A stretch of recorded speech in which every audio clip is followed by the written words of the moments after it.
Hello friends. तो आज हम लोग आगे बढ़ते हैं और बात करेंगे केमिकल काइनेटिक्स में कोलिजन थ्योरी का, क्योंकि इसके पहले हम लोगों ने zero order, first order, pseudo order, वो सारी चीज़ें हम लोगों ने कंप्लीट किया। And now we are moving towards collision theory. Collision theory and activation energy, मतलब यहाँ पे हम लोग कुछ इस तरीके से बताएंगे कि रिएक्शन जो होता है एक दो रिएक्टेंट के बीच में, it is due to collision. ये कोलिजन थ्योरी बताता है, ठीक है। तो यहाँ पे कोलिजन थ्योरी में अपने पास 4 पॉइंट्स है।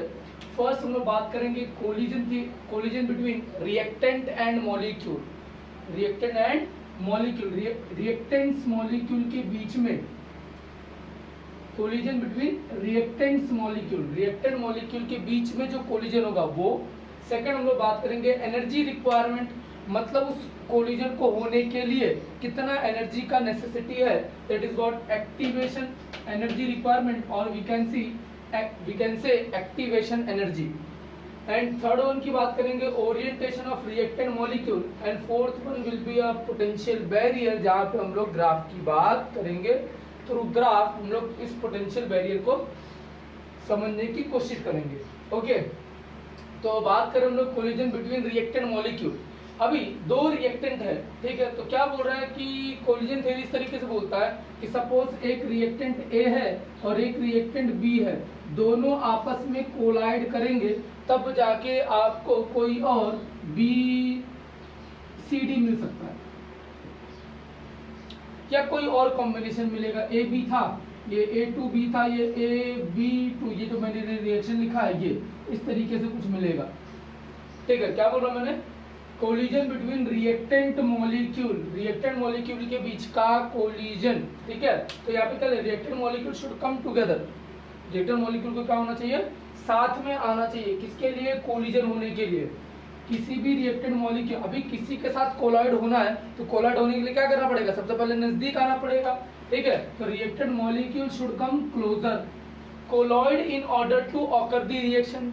मतलब कोलिजन थ्योरी ये बोलता है कि without collision reaction can not occur, ठीक है। तो दोनों रिएक्टेंट को आपस में क्लोज आना पड़ेगा जिससे वो कोलाइड हो सके, ठीक है। Reaction is equal to the rate of collision, मतलब जितना ज्यादा कोलिजन होगा उतना ज्यादा रिएक्शन, जितना रेट होगा कोलिजन का ज्यादा उतना रेट होगा रिएक्शन का ज्यादा। ओके, मतलब कि rate of collision is directly proportional to the rate of reaction. Okay, the collision rate in gas can be calculated from the kinetic molecule theory. Kinetic molecular theory से हम लोग gaseous reaction का collision rate find out कर सकते हैं। Okay, every collision is successful, मतलब क्या, हर बार कोलिजन रिएक्शन के थ्रू कोलिजन के थ्रू रिएक्शन हो सकता है if and only if they collide for a very short period of time. बहुत ज्यादा देर तक वो अगर ऐसे ऐसा आए, ऐसा भिड़ जाए और 2-3 मिनट तक ऐसे खड़े रहे, दिस इज नॉट पॉसिबल, ठीक है। और अगर ऐसा होगा तो वो कोलिजन सक्सेसफुल नहीं होगा। सक्सेसफुल मतलब होता है आपको प्रोडक्ट नहीं मिलेगा, ठीक है। Successful in the sense of product आपको नहीं मिलेगा। That is the reaction should be 10⁻⁹ second, उतने पीरियड ऑफ टाइम तक ही कोलॉइड होना चाहिए, ठीक है। कोलिजन इज अबाउट 10⁻⁹, मतलब कितना कम सेकेंड्स में, ठीक है। ऑल कोलिजन नॉट फ्रूटफुल, मतलब हर कोलिजन के थ्रू आपको प्रोडक्ट मिले ऐसा जरूरी नहीं है, ठीक है।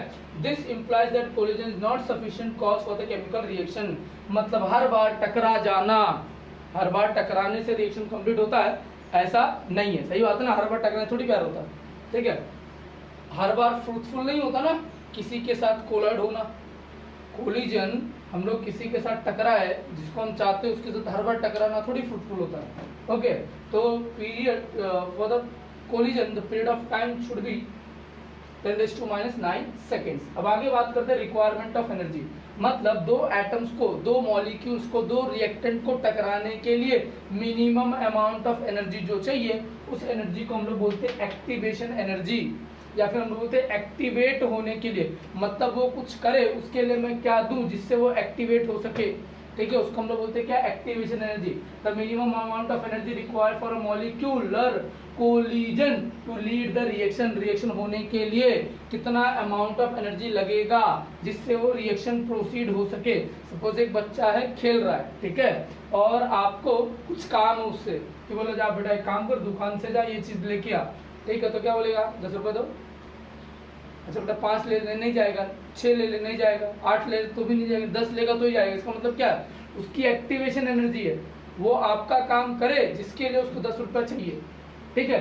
तो उसी को minimum amount of energy required for molecular collision to lead the reaction, उस रिएक्शन को होने के लिए कितना, 10 रुपीज। उसको मार्केट में जाने के लिए कितना रुपया चाहिए, जो मिनिमम अमाउंट, 20 दोगे खुश होकर चले जाएगा, ठीक है, 11 दोगे तो भी ले लेगा, लेकिन 9 दोगे तो नहीं लेगा। इसका मतलब क्या, 10 दोगे तो ही वो एक्टिवेट होगा ना, तो वो उसका क्या है, एक्टिवेशन एनर्जी है। The molecule that collide with less than activation energy remains intact and no reaction occur. मतलब अगर आप उसके एक्टिवेशन एनर्जी से कम उसको एनर्जी प्रोवाइड करोगे रिएक्टेंट को, तो वो रिएक्शन करने वाला नहीं है। इसे हम लोगों ने बोला ये रिएक्शन 300 डिग्री सेल्सियस पे होता है, ठीक है, तो इसका मतलब उसको 300 डिग्री सेल्सियस पे हीट करना पड़ेगा। अगर आप 300 से कम हीट करोगे रिएक्शन होने वाला नहीं है, रिएक्शन विल नॉट ऑकर, आप वैसे का वैसे ही रहेगा। आप भले से 250 का एनर्जी 250 डिग्री सेल्सियस का एनर्जी उसको हमेशा देते रहो, तो रिएक्शन होने वाला नहीं है, उसको 300 डिग्री सेल्सियस का एनर्जी चाहिए। Okay, in order to react the colliding molecule must have a total kinetic energy to the greater than that of the activation energy। मतलब मिनिमम अमाउंट से ज्यादा एनर्जी होगा तो ही रिएक्शन होगा, मिनिमम अमाउंट से energy कम होगा तो रिएक्शन होने वाला नहीं है, ये दिमाग में बिठा लो, ठीक है। This minimum kinetic energy is called as activation energy, ठीक है। एक्टिवेशन एनर्जी मतलब क्या होता है, minimum amount of energy required to proceed the reaction, to occur the reaction, to happen the reaction, कुछ होने के लिए मिनिमम लगता है, ठीक है। नेक्स्ट आता है हम लोग क्या, ओरिएंटेशन। अभी जो मैं बोला कि हम लोग कोलाइड करेंगे, तो कोलाइड होना भी एक कला है, ऐसे ही नहीं किसी के साथ भिड़ जाओगे और आपको फ्रूटफुल हो जाएगा, ठीक है। तो भिड़ने के लिए भी तरीका रहता है, ठीक है। यहाँ पर हम लोग ओरिएंटेशन की बात करेंगे, किसकी बात करेंगे, ओरिएंटेशन की बात करते हैं, ठीक है। तो ओरिएंटेशन में सपोज ये मेरे पास एक रिएक्टेंट है कि ये है, आप कुछ इस तरीके से ले लो कि ये हो गया, ये B है और ये A है, ओके। वो टकराने वाला किसके साथ, B, सॉरी रेड वाला B है ना, तो ये मेरा B है, ठीक है, ये मेरा A है, फिर ये वापस मेरा A है, ओके। ये टकराएगा, मतलब मैं इसको लिख देता हूँ कि ये मेरा A है, this is your A, this is a B, और ये भी आपका क्या है, A है, ओके। तो ये टकराएगा, that is collide and you will get a product. क्या मिलेगा प्रोडक्ट में, B B A, A के लिए ब्लू, ये आपको क्या देगा, A, ठीक है। एंड यहाँ पे आपको क्या मिल जाएगा, A, ठीक है। तो ये आपको क्या मिल गया, A and A, this is your B and this is your A। तो ये क्या मिला मुझे, ये मुझे था, ये मेरा 2 रिएक्टेंट थे, इनमें से मुझे क्या मिला, 2 मेरा प्रोडक्ट मिल गया।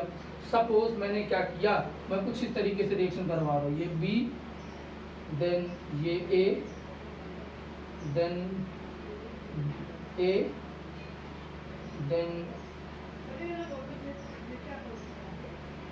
B, then A।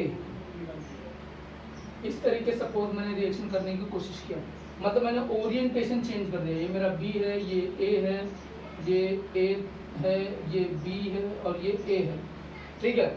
मैं क्या सोचा कि जब मैं ये रिएक्शन हुआ AB BA के बीच में रिएक्शन हो गया और मुझे ये मिला, मतलब क्या हो रहा है, A और B कोलाइड हो रहा है, you will get a product. अब यहाँ पे मैंने क्या कर दिया, मैंने ओरिएंटेशन कर दिया, A को कोलाइड होने के लिए बोला, क्या बोला, ए कोलाइड होगी मुझे ये, सॉरी हाँ ये दोनों कोलाइड होके मुझे, सॉरी ये दोनों कोलाइड हो ए मुझे कोलाइड होके मुझे आगे ये प्रोडक्ट देगा, ठीक है। तो ऐसा नहीं होता, यहाँ पे आपको क्या मिल जाएगा, नो रिएक्शन। मतलब ये एक हाइपोथेटिकल एग्जांपल है, क्या ये हाइपोथेटिकल एग्जांपल है कि कोलाइड होने के लिए ये दोनों कोलाइड होना चाहिए, मतलब ए और बी के बीच में कोलिजन होगा तो ही आपको प्रोडक्ट मिलने वाला है। मतलब ओरिएंटेशन करेक्ट प्रॉपर, ऐसे नहीं कोई आएगा किसी से भी भिड़ जाएगा और आपको प्रोडक्ट मिल जाएगा, ऐसा नहीं है। Each and every atom reacted molecule, ये एक रिएक्टेंट का दूसरे रिएक्टेंट का मॉलिक्यूल जब एक दूसरे से कोलाइड होगा तो उसको एक proper orientation, proper angle, proper measurement के थ्रू, मतलब हाँ प्रॉपर मेजरमेंट के थ्रू वो कोलाइड होता है, तो ही आपको वो प्रोडक्ट प्रोवाइड करेगा, नहीं तो प्रोडक्ट प्रोवाइड करने वाला नहीं है। वो आपका क्या हो जाएगा, कोलिजन क्या होगा, फ्रूटफुल नहीं होगा, ठीक है, तो आपको प्रोडक्ट प्रोवाइड नहीं कर पाएगा, ठीक है। तो हम लोग बात करते हैं colliding molecule must have a proper orientation, क्या होना चाहिए, प्रॉपर ओरिएंटेशन होना चाहिए। The colliding molecule must have a proper orientation, the molecule must be so oriented relative to each other, वो एक दूसरे के साथ बहुत अच्छी तरीके से रिलेट होना चाहिए। मतलब जो फंक्शन ग्रुप दूसरे फंक्शन ग्रुप से रिएक्ट करने वाला है तो वो फंक्शन ग्रुप आपस में आमने सामने आना चाहिए। ये नहीं कि ये फंक्शन ग्रुप वो फंक्शन ग्रुप रिएक्ट करने वाला है, वो एक तरफ है दूसरा दूसरी तरफ है, तो फिर कोलाइड होगा तो आपको दोनों फंक्शन ग्रुप क्लोज आएंगे नहीं, और जब क्लोज नहीं आएगा तो रिएक्शन होने वाला नहीं है। The molecule must be so oriented that relatively to each other that the group reacting or bond to be shifted relatively close, मतलब जो रिएक्टिंग फंक्शनल ग्रुप है वो क्लोज आना चाहिए, रिएक्टिंग फंक्शनल ग्रुप दूर होगा तो रिएक्शन होने वाला नहीं है। If the molecule have a improper orientation, they does not even react, they possess if they possess a kinetic energy, मतलब क्या, अगर उनके पास एक्टिवेशन एनर्जी है, ठीक है, उनके पास एक्टिवेशन एनर्जी है और वो कोलॉइड भी हो रहा है लेकिन वो कोलिजन का जो ओरिएंटेशन है वो प्रॉपर नहीं है तो रिएक्शन होने वाला नहीं है, ठीक है। तो ये एक कोलिजन थियरी है जहाँ पे आपको एक्सप्लेन करने की कोशिश करता है कि यस रिएक्शन ऐसे भी हो सकता है। उसमें 4 पॉइंट्स है कि collision between the reactant molecule, second is your energy, third is your orientation and fourth is your potential energy barrier, ठीक है। तो जब मैं कोलिजन की बात करता हूँ कोलाइड होने के लिए, तो कोलिजन के लिए क्या होता है, दोनों पहले तो दोनों एटम को क्लोज आना चाहिए, दोनों भी रिएक्टेंट मॉलिक्यूल को क्लोज आना चाहिए। सेकेंड थिंग, क्लोज आते टाइम पे उनके पास उतना अमाउंट ऑफ एनर्जी, और जब फिर क्लोज आना चाहिए, उसके बाद टकराना चाहिए, टकराने के लिए मिनिमम सेकेंड्स मतलब मिनिमम टाइम लेना चाहिए। सबसे टाइम लिमिट क्या होना चाहिए, सबसे मिनिमम दैट इज 10⁻⁻² सेकेंड का मिनिमम कोलिजन होना चाहिए, ये नहीं कि 1 घंटे तक टकराए रहे, ठीक है। उसके बाद अगर ज़्यादा टाइम तक कोलिजन है, ज़्यादा देर तक कोलिजन है तो वहाँ पर फ्रूटफुल नहीं होगा। सेकेंड, तो टकराते टाइम पे मिनिमम अमाउंट ऑफ एनर्जी चाहिए, तो minimum amount of energy required molecular collision to lead a reaction, वो रिएक्शन होने के लिए मिनिमम अमाउंट होना चाहिए। तो molecule that collide with less activation energy, अगर एक्टिवेशन एनर्जी कम है तो रिएक्शन होने वाला नहीं है, ओके। फिर हम लोग बात करते हैं क्या, तो this minimum energy is called as activation energy, जितना जो मिनिमम अमाउंट ऑफ एनर्जी जिससे रिएक्शन ऑकर होगा वो मिनिमम एनर्जी को हम लोग बोलते हैं एक्टिवेशन एनर्जी। नेक्स्ट आता है आपका ओरिएंटेशन, ओरिएंटेशन मतलब होता है प्रॉपर एंगल, और प्रॉपर बोले तो दो फंक्शनल ग्रुप जो इजीली प्रॉपरली एक दूसरे के साथ अटैच हो, अटैकिंग हो, अगर वो रिएक्शन होने वाला है तो। The colloiding molecule must have a proper orientation. Molecule must be oriented relative to each other that the group reacting bond shifted closely. जो दो फंक्शन ग्रुप के बीच में रिएक्शन होने वाला है, they should be come closer to each other. दूर रहेंगे तो रिएक्शन नहीं होगा, ठीक है। If the molecule have improper orientation, they do not react even if they possess a kinetic energy, kinetic energy होगा फिर भी वो रिएक्शन नहीं होगा क्योंकि उसके अंदर प्रॉपर ओरिएंटेशन नहीं है। तो सिर्फ एनर्जी हो, सिर्फ कोलिजन हो, उससे रिएक्शन नहीं होता, रिएक्शन के लिए प्रॉपर ओरिएंटेशन भी जरूरी है, ओके। तो ये फोर्थ वाला पॉइंट बच गया। अभी इसके बाद हम लोग फोर्थ पॉइंट करेंगे, that is potential barrier, okay. Collision theory का last topic that is potential energy barrier. अभी क्या होता है, देखो कैसे आप लोग एक रिएक्शन कंसिडर करते हैं। सपोज मेरे पास एक रिएक्शन है जिसमें मुझे रिएक्टेंट है A और दूसरा रिएक्टेंट है CB, ओके। तो A will react with CB क्या देगा प्रोडक्ट आपको, ए बी और सी। ये मेरा सी क्या रहेगा, ये सी मेरा बाय प्रोडक्ट है और ये मेरा क्या है, प्रोडक्ट है। ठीक है, जब ये रिएक्शन हो रहा है तो क्या हुआ, पहले तो इन दोनों के बीच का बॉन्ड ब्रेक होगा, ठीक है, और एट दैट सेम टाइम ए और बी के बीच का बॉन्ड बनेगा। तो वही मैंने लिखा है, during the course of collision a new bond A B is develop. ठीक है, ए बी बॉन्ड डेवलप होता है, एट दैट सेम टाइम ये सी बी क्या होगा, ब्रेक होगा। ठीक है, तो आपको एक ट्रांजिशन स्टेट मिलेगा, मतलब middle between the reactant and product आपको एक और स्टेट मिलेगा जिसको हम लोग बोलते हैं ट्रांजिशन स्टेट। क्या बोलते हैं,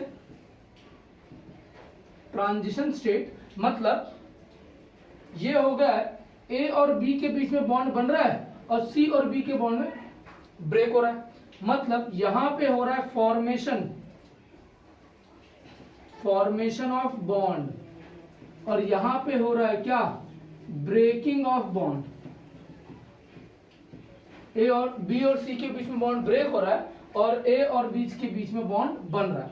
ठीक है, तो ये लास्ट आके आपको क्या मिल जाएगा, प्रोडक्ट। तो ये जो मैंने बताया, ये स्टेज को हम लोग बोलते हैं ट्रांजिशन स्टेट। और यहाँ पे जो एनर्जी लगता है वो जो एनर्जी होता है उसी को हम लोग बोलते हैं क्या, एक्टिवेशन एनर्जी।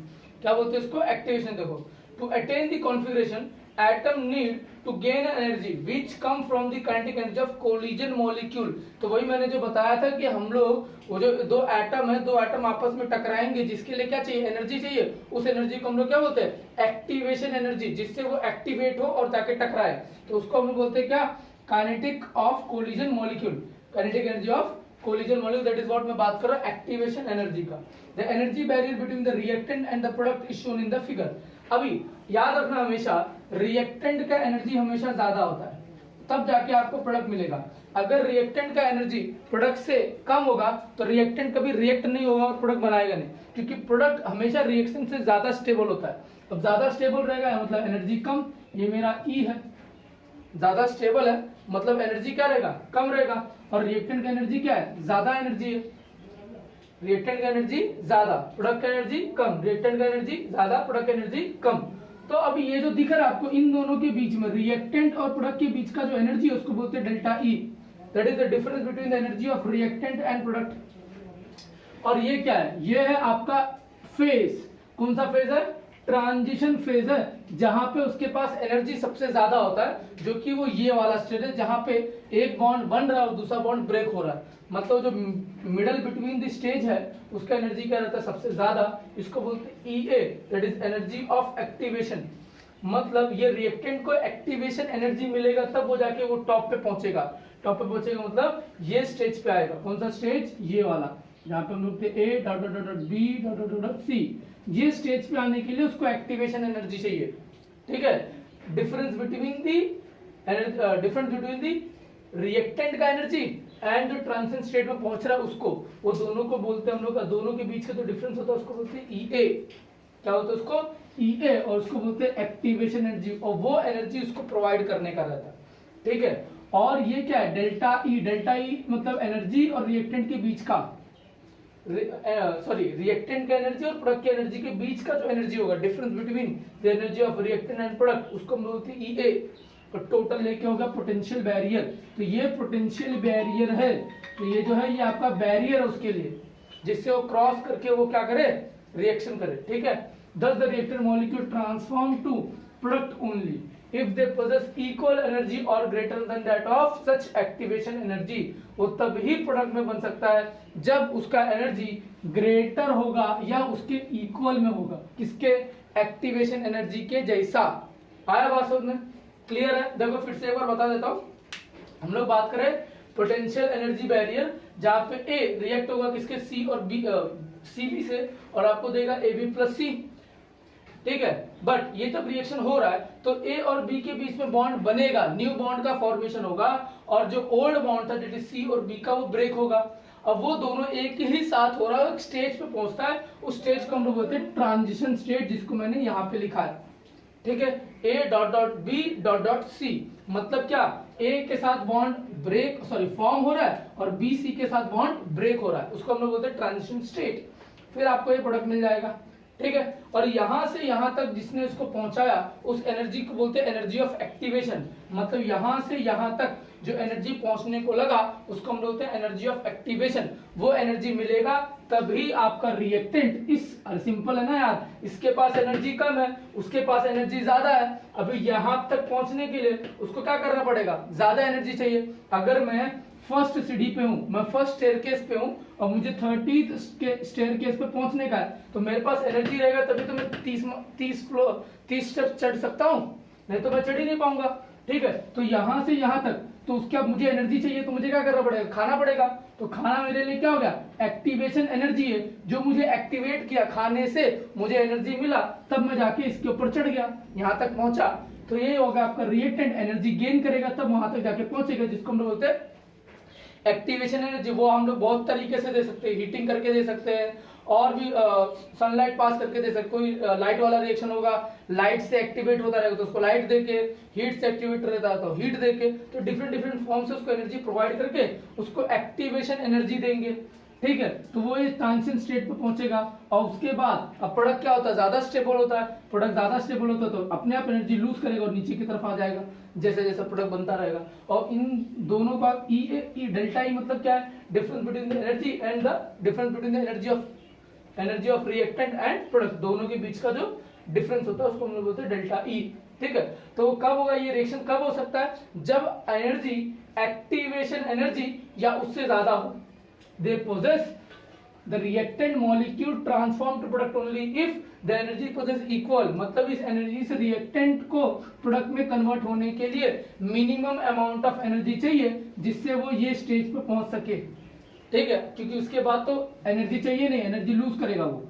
ठीक है, तो यहां से वहां तक पहुंचने को जो मिनिमम अमाउंट ऑफ एनर्जी लगेगा उसको हम लोग बोलते हैं एक्टिवेशन एनर्जी। और ये क्या है, ये उसका पोटेंशियल बैरियर, यहां से यहां तक आने के लिए ये पूरा एनर्जी को क्रॉस करके तब वो यहां तक पहुंच सकता है, उसको हम लोग बोलते हैं पोटेंशियल बैरियर। ठीक है, क्लियर है। अभी ये तो टॉपिक आपका खत्म हो गया। इसके बाद हम लोग अर्नेस्ट थ्योरी देखेंगे, उसका कुछ उसने फॉर्मूला दिया, फॉर्मूला कहां से आया वो नहीं देखना है, फॉर्मूले से क्या कर सकते हैं वो देखना है, और टेम्परेचर डिपेंडेंस रिएक्शन का बस छोटा सा टॉपिक बाकी है, फटाक से खत्म करके हम लोग क्वेश्चंस लेंगे। ओके, अर्नेस्ट इक्वेशन और उसके ग्राफ के बारे में बात करते हैं। ठीक है, तो अर्नेस्ट ने एक इक्वेशन सजेस्ट किया था, वो ये है k इज इक्वल टू क्या, a epsilon E A upon R T. ये कहाँ से, आपको उसके बारे में सोचना नहीं है, सिर्फ इस इक्वेशन का किस तरीके से यूज होता है वो उसके बारे में आपको देखो।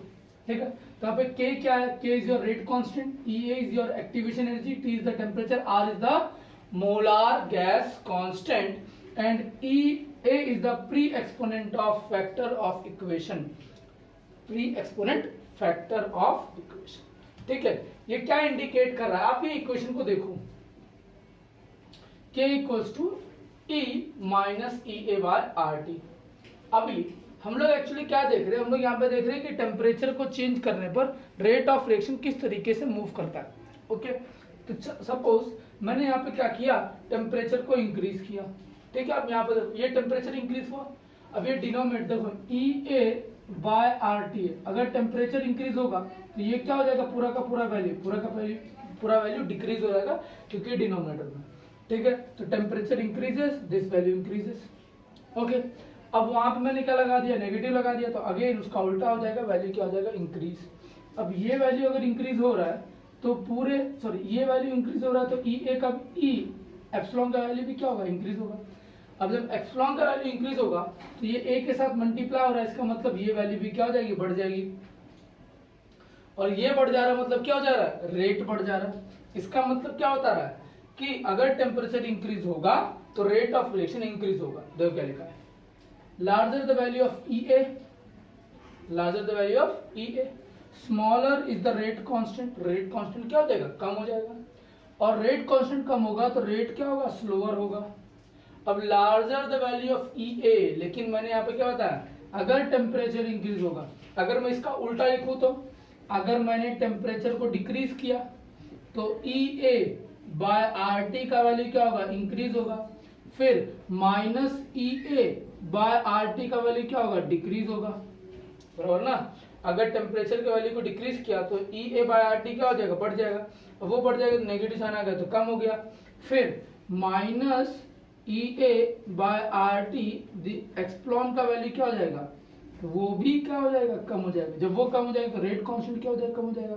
तो रेट क्या हो जाएगा, डिक्रीज हो जाएगा। आया बात सुनने, मतलब अगर ई ए का वैल्यू बढ़ता है तो रेट डिक्रीज होता है। ई ए का वैल्यू बढ़ेगा तो रेट डिक्रीज होगा, और ई ए का वैल्यू कम होगा तो रेट इंक्रीज होगा। ओके, अभी इसका ग्राफिकल रिप्रेजेंटेशन क्या है। ग्राफिकल रिप्रेजेंटेशन, सपोज मैंने इसको क्या कर दिया, लॉन लगा दिया, तो ln K is equal to minus E A by R T plus ln A. ठीक है, अब लॉन को हटाने के लिए हम लोग लॉग लगाएंगे, तो log to the base 10 K is equal to minus E A by R T 2.303 upon 10 log लो, वो सब। ठीक है, तो क्या मिला, ये y equals to M X plus C, क्योंकि लॉग टू द बेस 10 के और 1 बाय आर टी के बीच का लॉग है। ठीक है, since log to the base 10 है तो ग्राफ नीचे की तरफ मूव करेगा। क्यों नीचे की तरफ मूव करेगा, क्योंकि m यहाँ पे क्या है, नेगेटिव है, तो क्या जाएगा, नीचे की तरफ मूव करेगा। ओके, ठीक है, ये c क्या है, ये आपका इंटरसेप्ट है। ठीक है, y intercept log to the base 10 a, और ये आपको स्लोप मिलेगा, और जो स्लोप मिलेगा वो ये होगा माइनस ई ए 2.303 r, ये आपका क्या हो जाएगा, ई ए हो जाएगा। ओके, तो इस तरीके से उसने ग्राफ दिया था और ग्राफ का वेरिएशन है। ओके, अगेन एक बार देख लो, ये इक्वेशन कहाँ से है उसको नहीं पढ़ना, इक्वेशन के टर्म्स देख लो। के क्या है, रेट कांस्टेंट है। ई ए क्या है, एक्टिवेशन एनर्जी। टी क्या है, टेम्परेचर। आर क्या है, मोलार गैस कांस्टेंट। ए क्या है, प्री एक्सपोनेंट फैक्टर है। ओके, फिर ये क्या बता रहा है कि अगर ई ए का वैल्यू बढ़ेगा तो रेट डिक्रीज होगा, अगर टेम्परेचर बढ़ता है तो रेट इंक्रीज होता है, टेम्परेचर कम होता है रेट कम होता है। ये सिंपल सा ये इक्वेशन बताता है। उसको मैंने ग्राफिकल रिप्रेजेंटेशन करके दिखा दी, ग्राफ में किस तरीके से दिखाई देता है।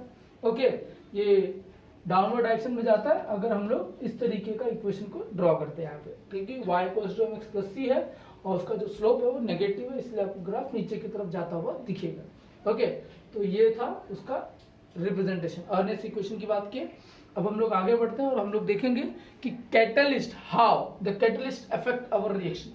ठीक है, तो हम लोग देखेंगे effect of catalyst on reaction. Rate increase होता है, रेट डिक्रीज होता है, क्या होता है वो हम लोग इफेक्ट ऑफ कैटलिस्ट में देखते हैं। लास्ट टॉपिक है और अपना चैप्टर खत्म होगा, एंड फर्दर भी हम लोग क्वेश्चन ले लेंगे। Okay, so last topic of the chapter, that is effect of catalyst on the rate of reaction. ठीक है, इसमें बहुत ज्यादा दिमाग लगाने की जरूरत नहीं, बहुत ही सिंपल सा चीज है। ये दो ग्राफ सारी चीजों का एक्सप्लेन कर देगा। ओके, देखो क्या हो रहा है, कैटलिस्ट क्या होता है, catalyst is a substance that increases, normally हम लोग उसको इंक्रीज करने के लिए यूज करते हैं।